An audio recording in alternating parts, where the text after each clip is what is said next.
Logik og argumentation. Logik er menneskets evne til at ræsonere korrekt og finde ud af, hvis nogen har ræsoneret ukorrekt.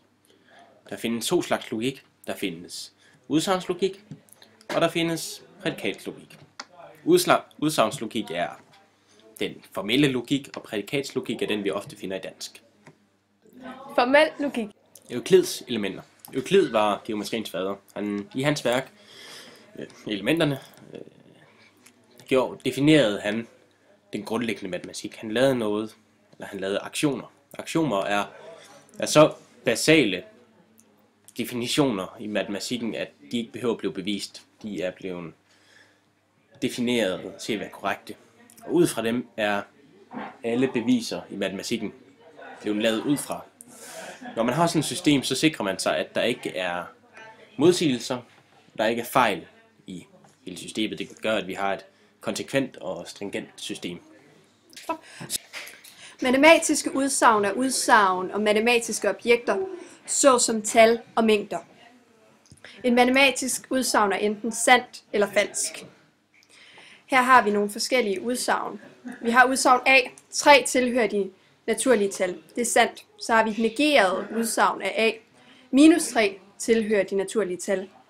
Det der er ikke sandt, altså må det være falsk. Så er der et åbent udsagn. X er lige med 3. Det vil enten være sandt eller falsk, da x enten må være 3 eller ikke være 3. Vi kan dog ikke bedømme, om det er. Hvorimod at A3 er et pænt tal, kan ikke være et matematisk udsagn, da dette er et holdning og et vurderingsudsagn. Så det har ikke en decideret sandhedsværdi. Pythagoras læresætning a i anden plus b i anden eller c i anden kan bevises ud fra den figur, vi ser på skærmen her. Først vil vi så bevise, at den inderste kvadrat, eller gå ud fra det kvadrat, er et kvadrat. Vi vil finde vinklen, i det her tilfælde v, hvor vi kan sige 180 minus de to vinkler, der ligger ved siden af. Så 90 graders minus a plus a. De to vinkler, det trækker vi så fra de 180 grader. Det giver automatisk, at v er 90 grader. Ergo er det inderste kvadrat et kvadrat. Bagefter vil vi bevise, at det inderste kvadrat er ekvivalent med det yderste kvadrat minus de 4 trekanter. Det yderste kvadrat siger, det er a plus b, det er en side. I anden der har man arealet det yderste kvadrat, og så trækker vi de 4 trekanter fra. Det er 4ab, og det deler man så med 2.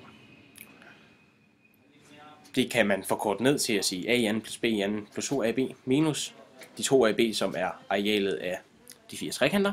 Og vi ender op med Pythagoras læresætning, c i anden lige a i anden plus b i anden, eller a i anden plus b i anden lige c i anden. Eller den ene kassette kvadreret plus den anden kassette kvadreret er lige hypotenusen kvadreret. Dette bevis, det er et direkte bevis, som bruger nogle definitioner eller nogle andre beviser, som for eksempel summen af en trekant er 180 grader, samt hvordan man viser, eller hvad arealet for en firkant og trekant er. Empirisk logik. Man bruger Toulmins argumentmodel til at analysere argumenter. Og det starter ud med et belæg, som f.eks. Josefine er en kvinde. Så kommer der et hjemmel som sådan argument for, at som så hedder i det her tilfælde, alle kvinder er udstyret med en dårlig stedsans. Så kommer der rygdækning, som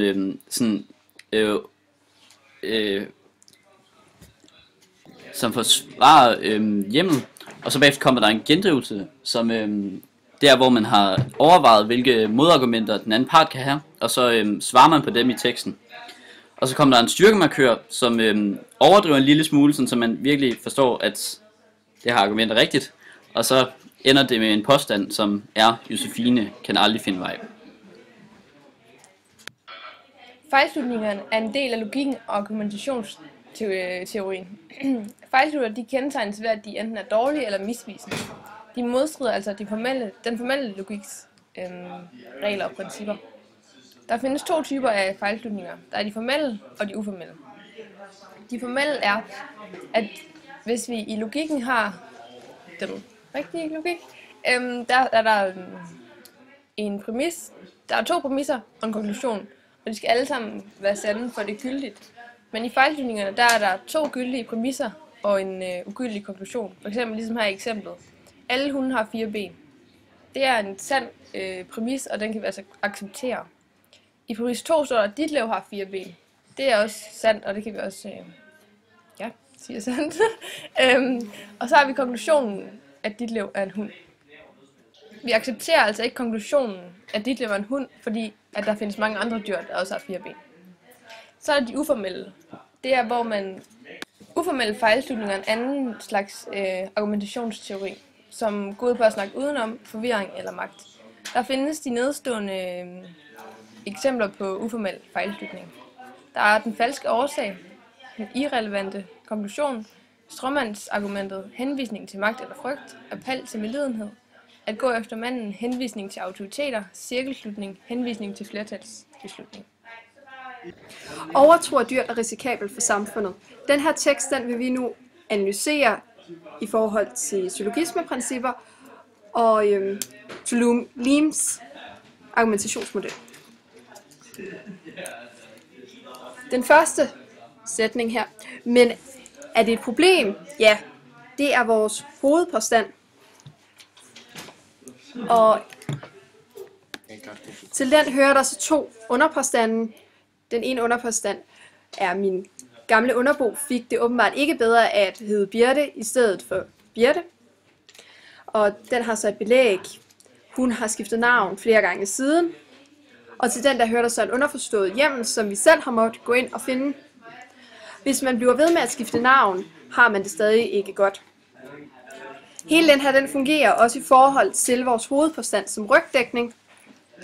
Og vi har også valgt at sætte den her underpåstand med belæg op i syllogisme-analysen, hvor den så kommer til A, Birte, kommer at skifte navn flere gange, parentes slut. E, skifte navn flere gange, kommer godt. Ergo E, Birte, godt. For ja, Birte hun skifter navn flere gange, og der er kun én Birte, så det må være hele Birte. Så er det ingen, der skifter navn flere gange, har det godt. Så ingen Birte har det godt, fordi hun har skiftet navn så mange gange. Så er der en anden underforstand. For os andre, der ikke er overtroisk, er det også et problem med den moderne overtro. Den her den virker også som belæg for vores hovedpåstand.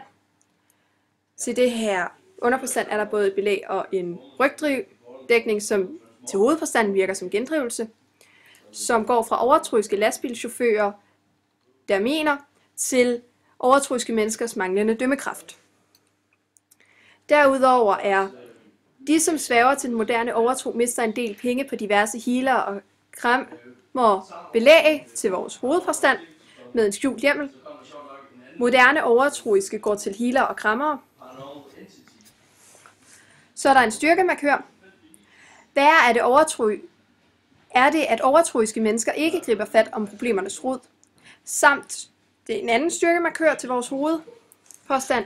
Den eneste undskyldning for at læne sig op ad moderne overtro er, at det kan give håb og vel har en vis form for placeboeffekt. Den sidste sætning er en holdning og derfor ingen betydning for Tulowims model. Konklusion. Der er nogle ligheder mellem formel logik og empirisk logik. Og det er, at man kan bruge dem begge to til at finde ud af, om ting er gyldige eller ikke gyldige. Forskellen er så, at i den formelle logik er der kun ét svar, og i den empiriske logik kan der være flere svarmuligheder.